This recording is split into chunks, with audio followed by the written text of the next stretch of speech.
Tuesday is the optimism day when it comes to the NFL because it's the day off for the team, and it's also the day that everything that ticked you off Monday morning is calmed down a little bit. It's calmed down a little bit. So a good time to recalibrate, realize that the 49ers have lost 2 in a row, realize that the 49ers will not leave the West Coast for the rest of their lives. Understand me now. They will not leave the West Coast again. Now, does that matter? Maybe to you it doesn't, right? They were at home sweet home when they got run up and down the field just 48 hours ago. So that's all fair. New injuries coming out. Deebo Samuel, Juice is going to be out until after the bye. There are plenty of things to point to right now and go, uh-oh. But the emotion of Sunday starts to wear down a little bit, and so can you see the forest through the trees? 888-957-9570. That is the number. Good morning, Twitch and YouTube. We see you. We thank you. Get on over there. Get into the chat. We'll be talking to you during the breaks. And the Xfinity mobile text line, same as our number, 888-957-9570. Now that you've had a day to let it sit, where does your optimism or pessimism, if you'd like to use that word, where does it sit with regard to the 49ers making the playoffs? And I've already seen some people react, go, why the hell are you talking about the playoffs instead of the Super Bowl? If you're talking about the playoffs, that means it's already inherently a failure. Your goals have suddenly fallen down the list. No, I'm just trying to not go too far. Like, you have to make the playoffs in order to end up in the Super Bowl. And last year, the 49ers showed you don't need to be the 1 seed. You don't need to be the anything to maneuver a little bit in the playoffs. So I've been focused on the playoffs the whole time, especially in this NFC. You just got to make it. My optimism remains about 75%. Would be my optimism percentage on the 49ers still ending up in the playoffs. I'm going to put it at 62.5. Oh, 62. Which is 5 out of 8, basically. A 5/8% chance that they're going to make the playoffs. Not quite 2/3, which would be 66.66, and not 60%, which, as you know, would be 3 out of 5. And I'm at 5 out of 8. So a better than 50% chance. And if you look at the landscape right now in the NFC, the 49ers are a half game out of the third and final wild card spot, which is currently being held by the team you play on Sunday. Right now you have the Giants as the top wild card, followed by Dallas, and then the Rams at 3-3. Behind the 3-3 Rams, the Niners, Cardinals, Falcons, Bears, Packers, and Commanders, Mark, all in a flat-footed tiebreakers pending tie at 3-4. So if you look at those teams, Washington, Green Bay, Chicago, Atlanta, the Niners, the Cardinals, I would say the Niners are, even though they lost to Atlanta and they lost to Chicago, I would say they're the best of those 3 and 4 teams in terms of what I think of them. So you're a half game behind a Ram team. Even if you lose to the Rams, then you'd be a game and a half back of the Rams, and you probably would fall behind maybe Green Bay, maybe Washington. One of these other 3 and 4s is probably going to win, but you're not going to be so far out of it that you can't still climb back at 3 and 5. I mean, this is part of where I'm coming from. I believe they're going to win this weekend. I get that there's some injury stuff that we got to figure out. The Deebo Samuel stuff certainly, I think, caught everybody by surprise yesterday, and that ain't good, right? So we understand that, especially because of the role Deebo has specifically played in this rivalry. Last year, his best stuff was reserved for the Los Angeles Rams. However, the defense has also had their best games against the Rams. Yes, it's a wounded group. Is Ward, is he healthy? Mosley's gone now. These guys have played really big roles against the Rams. So I know it's a different group, but if they win this weekend, the 49ers are in great shape.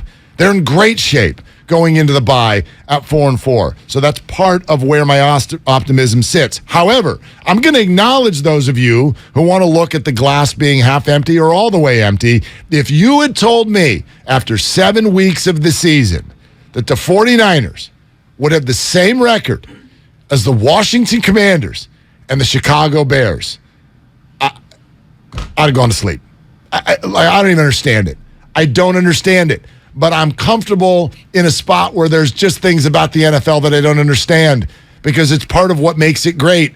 Who in God's name saw that coming last night? What? You didn't. The Bears looked that good? You Check saw spread that coming? formation, Holmes. Well, no. Taking a dog is different than thinking they were going to bust 33 and win on the road. I didn't think that they would boat race New England. I thought they had a good chance to beat New England. Yeah, that's fine. One thing that I've learned about the NFL this year, I don't know a thing about the NFL this year, and most of us don't know a thing about the NFL, and I'm thinking about it in terms of this Sunday's game. Last Sunday, I thought Kansas City was going to beat the 49ers. I didn't think that they were going to hang 40-plus on that defense, and so I look at this Rams game, and going into yesterday, I thought, Niners have a good chance against this Ram team because the Rams have injuries, and now you find out that Juice is out and Debo's out. Armstead likely still out. Kinlaw may never play again for the Niners. Bosa is probably a little bit limited. Is he hampered? And yet, I look at this game and I still think the Niners have a good chance to win. Sure. Matchups are everything in the NFL. We always say, it's a week-to-week league. This year has been more of a week-to-week NFL than any year I could ever remember before. So between now and Sunday, my opinion might change 11 times on who's going to win this game. And to be honest with you, that's fair because we never take the calm rationale that we put toward the rest of the league and use it with our own team. We'll sit here and be able to accept. We can sit down on a couch and go, well, the Bears just look totally different tonight. Right. Boy, and the Patriots, they put out a stinker. But if your own team does that, you flood.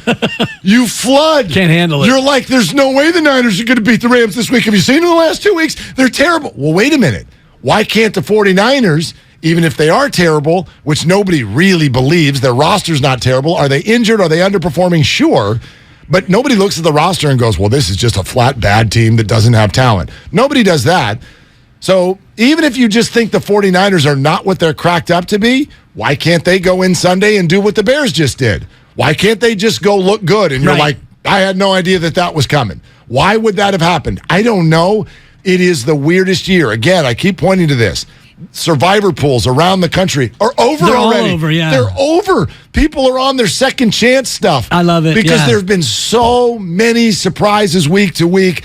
I don't know what they're going to look like this week, and maybe we should start to feel more comfortable about that because even the best teams in the league have had 1 or 2 weeks where you're like, the Chiefs lost to the Colts. Right. How? Well, let's play a quick game of great and terrible. All right. Who, Mark, in the NFL, which teams do you think are great teams? Well, I mean, early to use that word, but the Bills, I think, are they're great. I'll give it to you. I think they're great, and I think the Chiefs are probably the next. They're great in your power rankings, and the Eagles. Eagles have been great. Okay, Yeah. So we have 3 teams that you consider are great. Stop. Who's terrible, Mark?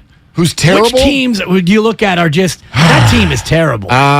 Because for my eye, there might be only 3 teams. Yeah, like they're all sort of capable. I think the Broncos right now are terrible. I was going to add them to my list. Yeah, I think the Broncos are terrible. Until last night, I probably would have added the Bears on the list. I don't think you can. They beat the Niners. I don't think you can. I think the Panthers. 3-4. I think the Panthers are terrible. I know they're coming off an 18-point win, but the Panthers are terrible. I wouldn't say the Panthers are terrible. I think the Panthers are not only terrible, I think the Panthers are tanking.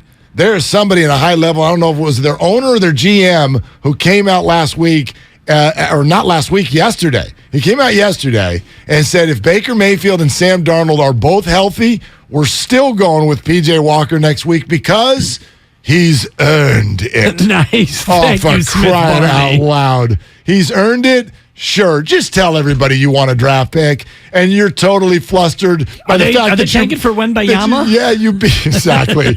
You beat Tampa by 18 points, and there was a backroom combo in Carolina. Hey, what the hell are we doing to going Seriously. out there? We're trying to get the number 1 overall pick.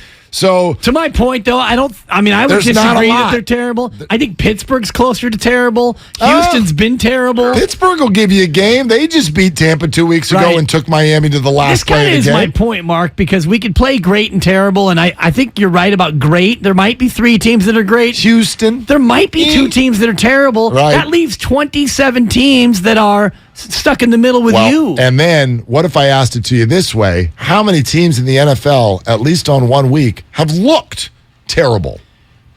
Just about 24, 25 of them. That's the correct answer. And how many teams, at least 1 week, have looked great. And you saw the Chicago Bears last night. They looked great last night. They look great. There were moments this week where this year, where Detroit impresses you. Definitely. Detroit took the Eagles to a 38-35 game on the opening week. They took Seattle deep. They took Seattle 48-45. They had the Vikings absolutely crushed. The Vikings got 2 touchdowns in the last 3 minutes and stole the game. And that's a 1-5 team. That's the worst record in the NFL right now.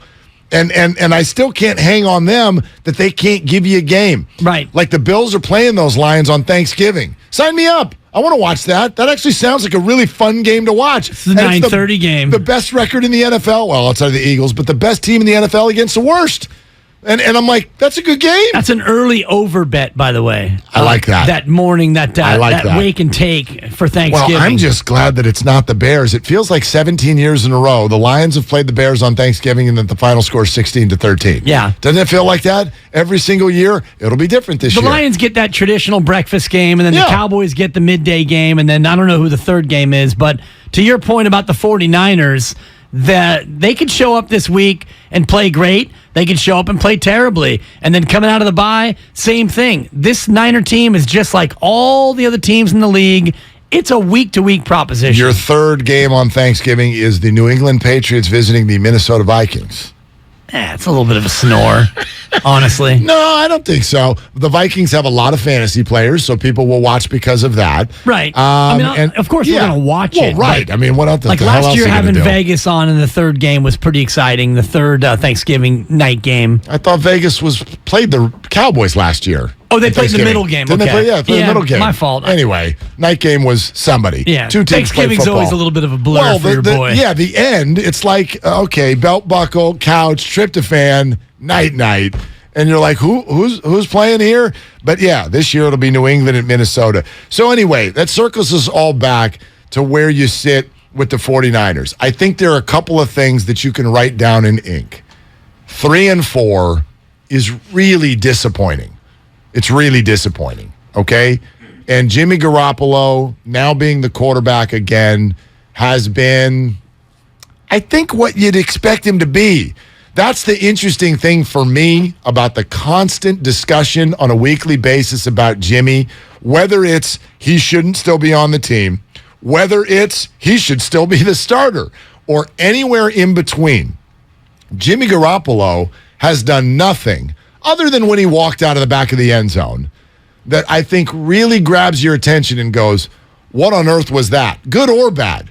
He has been classically Jimmy Garoppolo. Well, the pick this past Sunday was ghastly, and Baldy actually was more offended by the safety he took than he was by the red zone pick. But I agree, but those are Jimmy. Those have always been Jimmy also. He's always given you that emotion a couple times a game where you put your head in your hands and you're like, what are you doing? And then there are a couple other times a game where you're like, all right, that's right, solid. This is on time. You're hitting guys over the middle.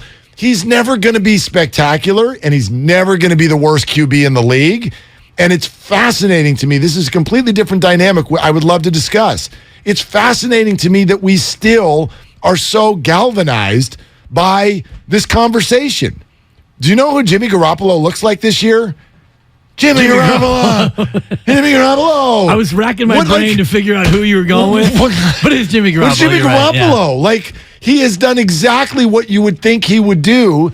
And for me, that should be better than 3-4.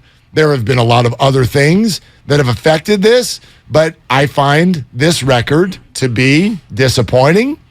I have found some things with regard to Kyle Shanahan that have been confusing and head-scratching with regard to how they're going about building this team and calling plays and talking about it after the game. The other thing that I find to be disappointing about this team that I don't think we've ever seen in a Kyle Shanahan era is stars after games sounding like they're questioning the process. We've never heard that before. Right. 2 weeks in a row, George Kittle, a little bit of Brandon Ayuk this week as well. That is disappointing. But after 7 weeks, has anything been a death blow? Not even close.